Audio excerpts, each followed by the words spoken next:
Okay, so very quick company plug. So we are one of the world's leading IP providers, historically very strong in graphics. Been making an impressive expansion to our IP portfolio over the last couple of years. I'll mention the name MIPS so that to balance all the other mentions today. And we're also getting stronger in a lot of success in video and imaging, comms and various other new openings we've seen from the marketplace. Okay, Mike's a stickler for time, so I will keep this short and sweet. I'll be covering a lot of ground that people have already covered in a bit of detail earlier on. So, main issue we're all facing is increased complexity and really high time pressures and money pressures. That's manifested itself into a very exciting challenge for us all with lots of new things to think about. PPA, which get mentioned early on, is giving us a unique set of challenges. How do you balance that all together? How do you meet your time constraints without reducing the quality? How do you increase your quality as you move through time, and increase your efficiency, reusability, etc., etc.? So, three main challenges I've got. It was quite an interesting question. There's quite a lot of challenges out there, but I thought I'd focus on three. So one of the main passions of mine is trying to get a balanced view and verification. There's lots of very interesting methodologies, lots of very useful methodologies. Most of them are complicated and hard to educate people and to get a good flow in place. But they need to be looked at, they need to be understood, they need to be embraced. Use the right methodology at the right time for the right reason, and you'll end up with a much more efficient and much slicker and a much more improved verification and infrastructure. So there's lots of techniques. There's static checks, there's formal, there's lint, CDC, assertion-based verification, simulation, hardware acceleration through emulation FPGAs, virtual platforms, test chips, and so on and so on. How do we make sure that we're using these to complement each other and not just generating lots and lots of methodologies? One of the other key topics for us, and this has been mentioned several times already today, I've got a slightly different take on it. So we've been mentioning massive amounts of data, verification data, what is it you want to look at, overlapping coverage from various tools and methodologies, which is not that integrated at the minute.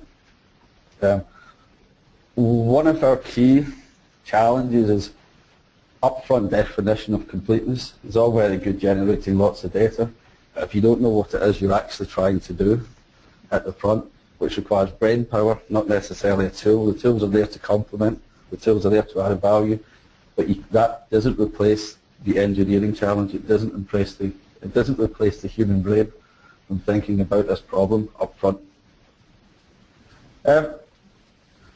This has also been mentioned, so low power verification.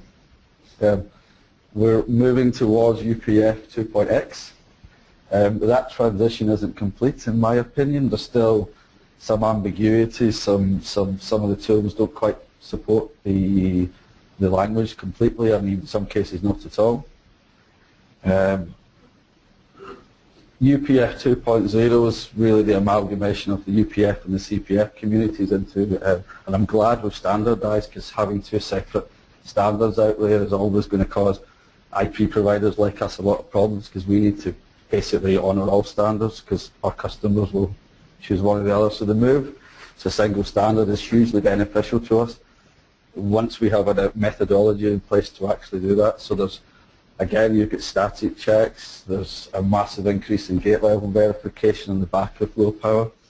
The state space and the number of IPs in there, I think Nick mentioned earlier on, you've got potentially hundreds of IPs in there. They all might have localized power domains. The state space in that area is huge.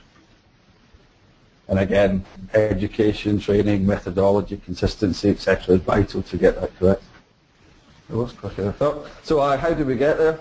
So events like this help us to exchange ideas, bounce a few things off each other, and all be very educational and very interesting. Consistency, which then embraces reusability and easier understanding, is vital. The correct level of education, correct level of training, good documentation and good automation of flows. And the final plug, one of the reasons we're all here is how we kind of collaborate with each other and the vendors and the tool providers to create solutions to embrace this fantastic challenge that was with us. Brilliant. So, thanks very much. Thank you, Colin. Thank you. Any questions? I have one just on, because we do have so many verification methodology into the fact that there's a lot of verification methodology. But how do imagination tip their way through that forest of methodologies and repeat the question? So either question was just how do we pick and choose what we want to do and when? Very good question. I would say we are still maturing as a company in that regard. We've got experts in each one of these fields, and we're pulling people together and we're exchanging ideas. And so I think it's learning, it's education, it's having an open mind. I don't think anyone's quite